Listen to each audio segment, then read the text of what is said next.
Deixa eu começar a falar aqui sobre política.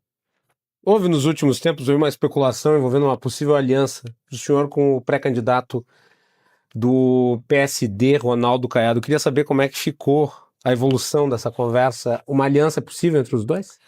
Eu acho que no momento certo pode haver uma conversa, sim. Ainda não conversamos. Não? Não. Conversas. Nem eu liguei pra ele, nem ele ligou pra mim. A gente fez bons acenos públicos, porque eu disse que o Caiado, ele, quando trabalhou comigo, venceu. Foi basicamente a vitória que nós tivemos contra a Dilma Rousseff no impeachment dela. E ele falou que fazer um partido foi um partido missão foi um grande feito. Alguns elogios. E eu venho falando que dos governadores ali que estavam concorrendo, ele é o melhor. Mas nada além disso, não passou disso. Mas o senhor abriria mão para ser vice dele ou ele eventualmente poderia abrir mão para ser seu vice? Não haveria da parte do Missão nenhuma restrição fundamental a uma aliança formal com o PSD? Eu não seria vice em nenhuma hipótese. Então, não há nada nesse sentido colocado na mesa. Gosto do Caiado, mas entendo o PSD como problemático. E eu entendo o PSD como um partido que ele vai me trazer mais ônus do que bônus. Não acredito nessa história de, o partido tem estrutura, não tem nada. Porque a estrutura do partido vai basicamente se juntar ao projeto de poder específico do Estado. Ele tá. Então, na Bahia eles estarão com o PT, no Rio de Janeiro estarão com o PAS, que por enquanto tá com o PT. Então, na prática, eu levo com o ônus do PSD, mas não levo bônus nenhum, né? O único bônus, no caso, é o Caiado, que é realmente um homem sério. Aí ia para mim a segunda pergunta, que era essa. Se eventualmente uma aliança se formar nessa hipótese, o senhor chegou a dizer numa entrevista que o Brasil é dominado pelo Centrão. O PSD é um partido identificado com o Centrão. Esse ônus não prejudica o discurso fundamental do Missão de renovação da política? É exatamente disso que a gente tá falando. Porque assim, eu vou precisar governar com eles. Quando eu digo com eles, vou precisar chamar gente desses partidos políticos malditos pra fazer composição, pra ter maioria pra fazer governo. Ponto. Falar de maldito não afasta esses partidos? Eu acho que não, eu acho que eles não ligam. Sendo bem sincero, Macalossi, eles não dão a menor bola. Eles são figuras muito cínicas, o cinismo faz parte do jogo. E eu não tô aqui adjetivando as pessoas deles, tô adjetivando o grupo político ao qual eles fazem parte, que é um grupo político que está presente em todos os escândalos de corrupção no Brasil, que faz parte das administrações muito mal feitas que nós temos nos municípios ao redor do Brasil. Então, eles só existem, inclusive, porque a compra de voto é a base da política brasileira. E são partidos que se baseiam na compra de votos. Então, eles são um problema. O que eu tô falando é, se fôssemos um país sério, essas figuras não estariam eleitas, porque o eleitor brasileiro votaria em pessoas probas. Mas o eleitor brasileiro vai dar para o Centrão uma grande votação nessa eleição, independente da minha opinião ou da opinião de qualquer outro candidato. Então, fato dado, eu vou ter que lidar com eles. Vou ter que lidar com isso porque o eleitor brasileiro assim o quis. O senhor que analisa a política também, antes inclusive de ser pré-candidato, o senhor tem falado muito sobre a composição dos partidos brasileiros, do quadro brasileiro. Eu tenho visto um discurso muito enfático em relação ao protagonismo do Supremo Tribunal Federal, mas me parece que há também um protagonismo desses partidos na dinâmica entre o legislativo e o executivo. Exato. E daí a minha pergunta é a seguinte, nesse sentido, dos chamados partidos malditos que o senhor menciona, que vão ser ampla maioria dentro do Congresso. Obviamente o senhor já deve ter respondido essa pergunta.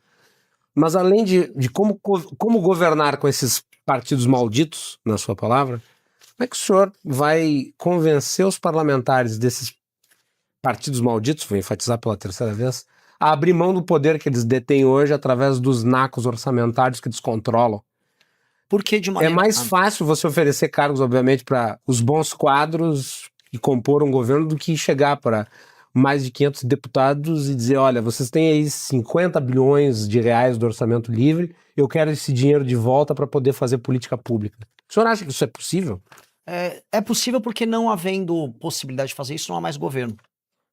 E uma eleição minha representa uma instância, se não de ruptura, mas de uma inflexão rumo a um Brasil que precisa ser diferente porque ele está disfuncional. Na verdade, em outros momentos na história brasileira, isso aconteceu. A gente pode falar das reformas do governo Temer, eles foram obrigados a alterar a dinâmica de poder em alguma medida para fazer reformas econômicas. Aconteceu inclusive no governo do Fernando Henrique Cardoso e deveria ter acontecido no governo do Bolsonaro. Só não aconteceu no governo do Bolsonaro porque o Bolsonaro não tinha plano nenhum. O Bolsonaro em si, o plano dele era Bolsonaro. Então ele entrou no poder, o Centrão tinha que se adaptar a uma nova circunstância em que ele tinha medo, e essa circunstância não se deu porque o governo era frágil.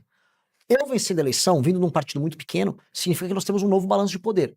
Neste novo balanço de poder, aí o que vai caber ao Centrão é se adaptar.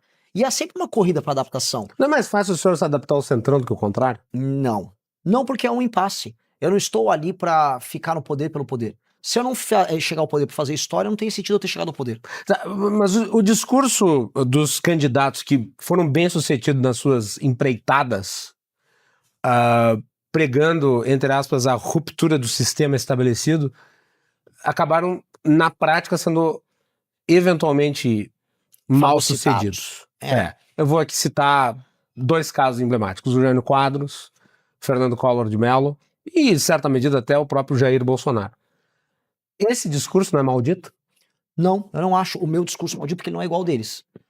Na verdade, eu sou um reformista do Estado brasileiro e eu entendo a necessidade de uma reforma política se dando em outros termos que os propostos por esses 2 candidatos. O Collor falava de uma grande reforma econômica, de suposto prisma liberal, mas tocou com a Zeca do 2 de Mello e cortou e quebrou a aliança que elegeu ele no segundo turno, que continha partidos do dito centro e continha apoio, inclusive, da maior emissora do Brasil, à época, a Rede Globo. Ele perdeu esse bloco e ele foi se queimando até ser demitido através do impeachment. Jânio Quadros era um louco. Jânio Quadros era um louco, instável, chegou ao poder e começou a agir de maneira imprevisível a ponto de cair. Eu não penso dessa maneira. Eu entendo quais são as prioridades do Brasil. A primeira prioridade é uma reforma econômica, primeiro uma reforma fiscal, nessa reforma econômica, e a segunda é o enfrentamento ao crime organizado. E isso é consensual, inclusive, pro Centrão. A terceira reforma é a que mexe com eles. E qual é essa terceira reforma? É a que eu chamo de lei de responsabilidade gerencial, que essa vai mexer nos interesses deles. Mas esses interesses, eles não são iguais para todos os membros do Centrão. Quando eu falo, por exemplo, em aumentar o poder dos prefeitos e aumentar o poder dos partidos que têm bons prefeitos, um partido como o PSD, que você citou agora há pouco, Macalossi, que tem um número gigantesco de prefeituras, ele se interessaria. Porque eu estabeleceria a pontuação para os prefeitos que tiverem melhor desempenho. Essa pontuação significa aumento do fundo partidário do partido que tem esses prefeitos. Agora, outros partidos que são apenas de cooptação, nem tanto. E eu preciso de apenas de maioria, eu preciso de 50% mais 1 para passar projetos como esse. Eu acho que a gente tem que dividir o governo em 2 etapas. Um é o governo que vai passar projetos de lei, os PLs. Eu preciso de uma maioria para isso. A segunda são as maiorias para os grandes projetos nacionais, que são as PECs. Então eu tenho que dividir 2 etapas para a geração de governabilidade. E eu entendo que precisa ser feito isso, e aí eu olho, inclusive, para os nossos vizinhos. Em grande medida, o próprio Milei, na Argentina, ele montou uma maioria precária para poder fazer a administração do governo dele, mas quando necessário, aí ele forma consensos e forma maiorias para passar projetos que demandam, vamos dizer, um espaço maior de voto. É isso que eu preciso fazer. Eu não posso entregar a energia renovadora do governo para a composição de uma maioria gigantesca que de nada vai me servir. Porque se eu me torno parte do problema, do que adianta eu ter maioria? Vou dar um exemplo. O Bolsonaro teve uma maioria gigantesca quando ele colocou Ciro Nogueira a partir de 2021. Mas ele foi mais para sobreviver mesmo, né? Foi para sobreviver, mais para poder manter o mandato. Mas havia maioria para PEC e ele não fez PEC que interessa nenhuma. Essa foi a realidade. Que é outra. O governo do Lula, no segundo mandato dele, tinha uma grandiosa maioria para passar algum tipo de reforma ali. Ele não passou reforma de nada porque ele não interessava. Tô falando do período de 2006 a 2010.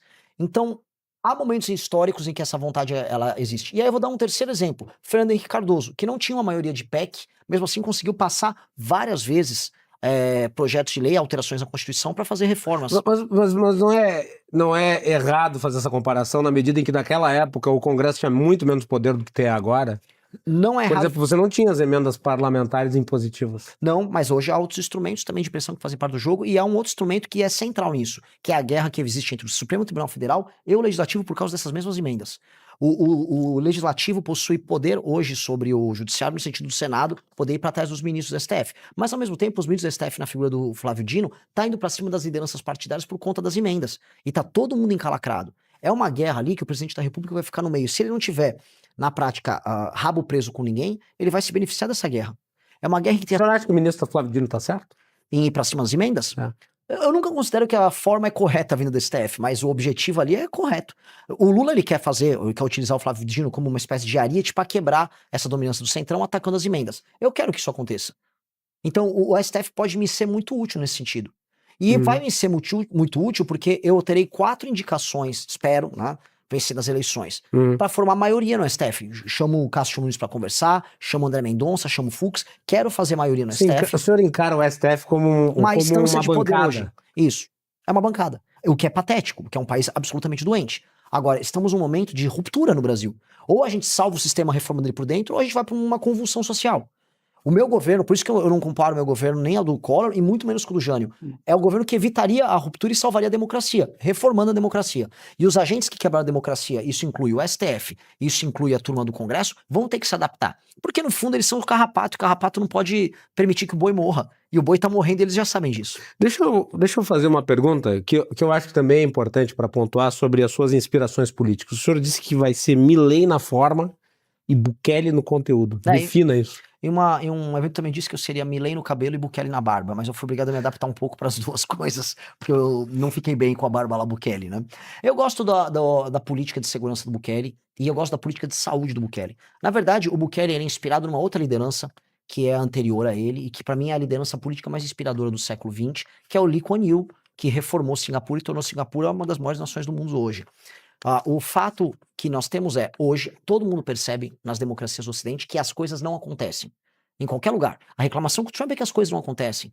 A reclamação com os partidos de direita na Europa é que eles entram e nada acontece também. E a reclamação que existe no Brasil, e faz parte dessa desilusão, é ninguém consegue governar. As coisas não se realizam. Quais dois governos estão realizando coisas? Um, o governo do Milei, e dois, o governo do Bukele. E eles fazem isso inspirado em um governo que aconteceu muito, foi o governo de Singapura do Lee Kuan Yew. Então, eu gosto, por exemplo, do modelo que ninguém comenta, que só falam da parte, vamos dizer, de segurança do Bukele. Bukele tá com uma política de saúde envolvendo inteligência artificial, machine learning, mais avançada do mundo. O SUS, eu salvadorenho, é sensacional, é genial. Parceria com o Google, uma das iniciativas mais inteligentes que tem, que nós estudamos. A política de lei e ordem para reformar a cidade, a capital São Salvador, sensacional. Então, Mas não lhe preocupa a questão democrática de El Salvador? Por exemplo, hoje o Bukele entrou com um pedido para entrar nas próximas eleições, depois de a Constituição ter sido alterada para ele se reeleger indefinidamente no poder. me preocuparia se Ele não vai construindo ali o que nós poderíamos classificar como uma proto-ditadura ou algo que o valha? É possível, mas esse é um problema da população de El Salvador. O que eu gosto são das políticas Mas públicas. esse é o discurso do Lula em relação à Venezuela na época do Hugo Chávez. Eu não acho, porque eu não teria problema nenhum em repudiar ele se ele cruzar a linha. Até porque eu não tenho nenhum vínculo de financiamento mútuo com ele, enquanto que o Lula tinha junto com o regime venezuelano. Agora, o que eu tenho é o entendimento de que as políticas públicas dele foram boas. Assim como eu posso concordar que um regime fechado como o chinês tem políticas públicas boas na área de administração das cidades. E o sistema de incentivo na administração pública nos municípios. Não vejo problema nenhum em adotar uma política dentro de um regime democrático, até porque essas políticas cabem dentro do regime democrático. O que o Bukele fez foi provar que é possível dentro da América Latina você destruir o crime organizado. E a gente tem uma visão na América Latina muito derrotista de que nós não conseguimos fazer nada. E ele provou é possível. Se ele vai exceder, ele vai cruzar um limite e cruzar uma linha, aí nos opomos à linha cruzada. Meu problema é o seguinte, eu não vou antecipar a cruzada de linha dele. Eu gosto dessa política que foi adotada. Eu vejo boas políticas adotadas em democracias e regimes fechados. A questão é, isso cabe numa democracia? Se cabe numa democracia, eu a utilizarei.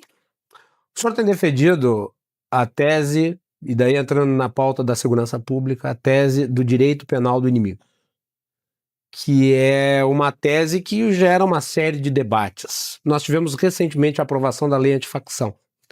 Fazendo uma análise sobre a lei antifacção, tem gente que diz que ela abre ali margem para ampliação do que seriam características do direito penal do inimigo na legislação brasileira. O senhor acha que está por aí o caminho para a implementação da agenda de missão na área da segurança pública? Eu fico feliz que esse tema ele começou a ser pautado porque a gente trouxe essa discussão há coisa de 2 anos, que é a ideia de ter uma legislação especial, um regime de exceção para quem é excepcional. Um membro de uma facção nem sequer, vamos dizer, ele concorda com a ideia de que o Brasil tem autoridade sobre o seu próprio território. Ele está em processo de negação do Estado brasileiro. Então ele é um ente anômalo que tem que ser tratado de maneira anômala. A gente demorar tanto tempo para ter reconhecido isso, mostra só como o Estado brasileiro é lento em entender as suas próprias prioridades, porque não entender que o Comando Vermelho faz ocupação territorial em pleno 2026 é meio que uma loucura, ou que o PCC também faz isso de uma maneira diferente. Esse entendimento já deveria ter acontecido na nossa Constituição. E mais do que isso, países constitucionalmente muito sérios, democracias muito consolidadas, como a Dinamarca, já tem um estatuto, um regime similar. Na Dinamarca há uma espécie de uma facção criminosa lá, que se você sair mostrando os ícones e os símbolos dele lá, você vai punido, mesmo não sendo membro da facção. Eu tô falando de um regime democrático tradicionalíssimo. Ninguém vai falar que a Dinamarca tá violando os direitos humanos com isso. Isso é apenas uma constatação básica. É que a gente não faz as constatações básicas. E há um debate acadêmico sobre isso, porque pode ou não pode, simplesmente porque tudo que não tá dentro da caixinha daquele discurso de esquerda garantista, ou da ideia de que o direito penal tem que servir para recuperar o bandido, o que eu discordo, é tratado como fascismo. E eu acho que a gente não pode tratar as coisas sob esse prisma. O senhor deu uma declaração na época em que o governo americano classificou o Comando Vermelho e o PCC como organizações terroristas, que eu coloquei aqui na pesquisa para entrevista. O senhor escreveu nas suas redes sociais o seguinte: americano nenhum vai matar nossos bandidos, quem vai matar seremos nós, honra e glória aos nossos policiais. Se não me engano, uma entrevista na Rede TV, o senhor disse que vai usar drones para isso. Sim. Como é que vai ser? Nós vamos trazer, vai fazer cooperação internacional, inclusive com o próprio governo americano. E aí, O sim, senhor concorda com a classificação? O senhor acha que são grupos terroristas? eu acho que não é preciso chamar, mas é uma analogia que ajuda as pessoas a entender a gravidade do problema. Eu não acho que é uma analogia perfeita, mas ela ajuda as pessoas a entenderem, assim, Não parecem mais com grupos mafiosos? é uma instância que fica no meio. A partir do momento que você domina uma cidade inteira, é diferente de uma máfia.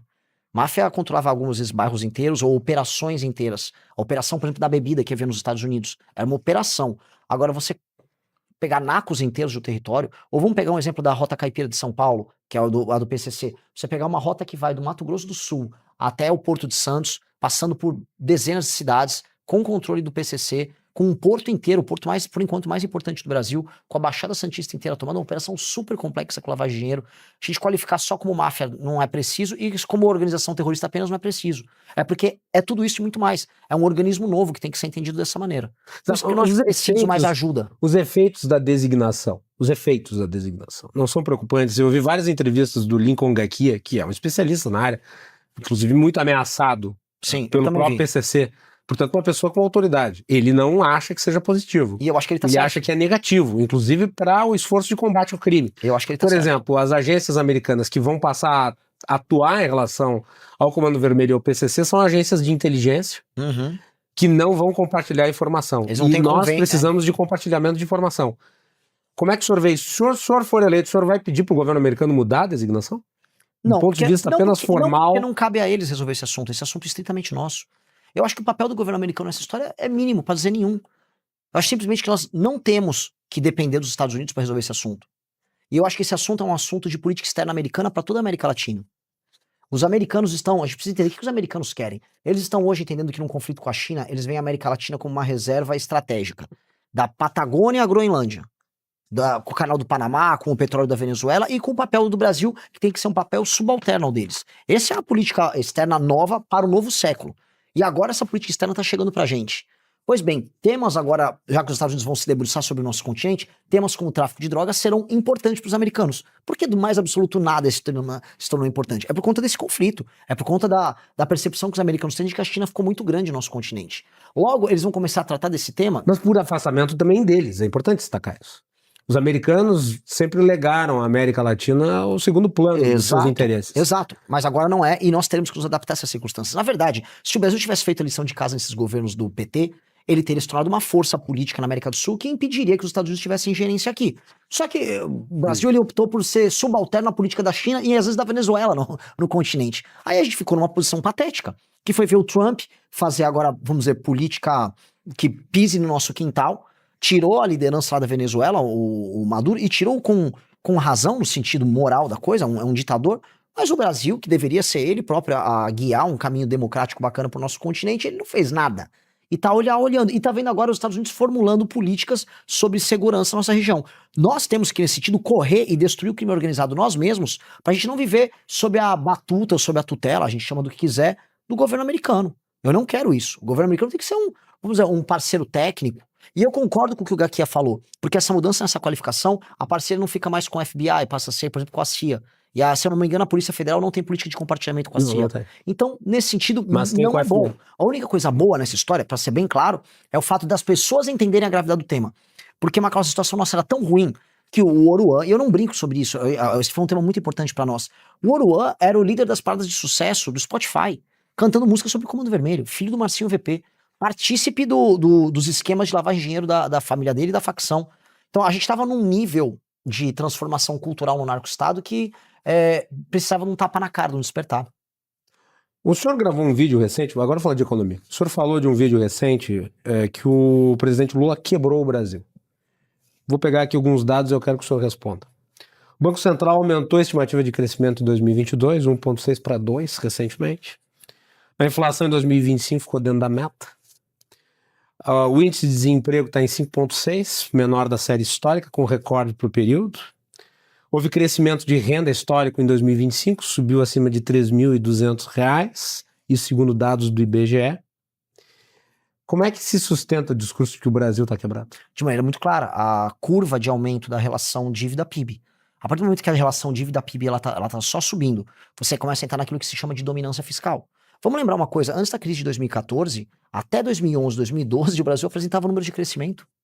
O Brasil dizia estar no pleno emprego até começar aquela crise que estoura em 13 e vai para 14. Nada dizia para muita gente que aquilo iria acontecer. Apenas alguns economistas, o Stolberg na época dizia. Agora o quadro é muito pior. A gente está entrando num quadro de dominância fiscal.